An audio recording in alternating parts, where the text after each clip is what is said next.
Singing by Dharmender Nirmalia and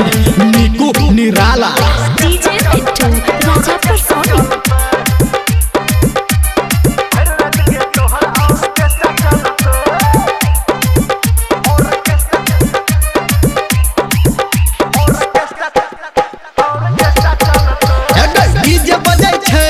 DJ बजते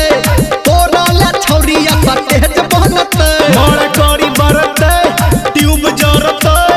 एगो नहीं दूगो जनरेटर चलते ऑर्केस्ट्रा चलते ही गे ऑर्केस्ट्रा चलते भर रात गे तोहर ऑर्केस्ट्रा चलते ऑर्केस्ट्रा चलते ही गे ऑर्केस्ट्रा चलते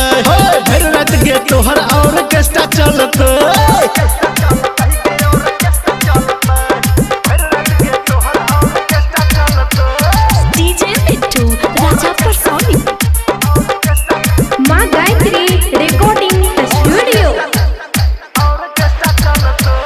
गोरे गोरे गाल तोहर लाग छौ कमल कारी कारी अखिया तोहर हिरनी के चाल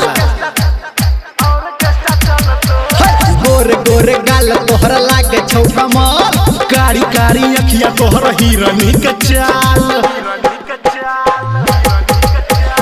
हल्ला तोहर छे भीड़ रहते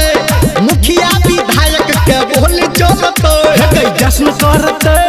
सब लड़ते पुलिस दरोगा के गोली बोलते ऑर्केस्ट्रा चलते ही गे ऑर्केस्ट्रा चलते भर रात गे तोहर ऑर्केस्ट्रा चलते ऑर्केस्ट्रा चलते ही गे ऑर्केस्ट्रा चलते भर रात गे तोहर ऑर्केस्ट्रा चलते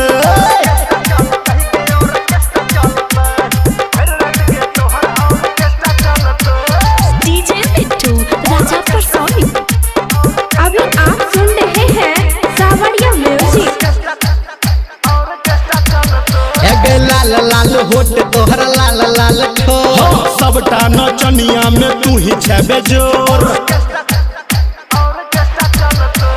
लाल लाल होट तोहर लाल लाल ठो सबटा नचनिया में तू ही छबे जोर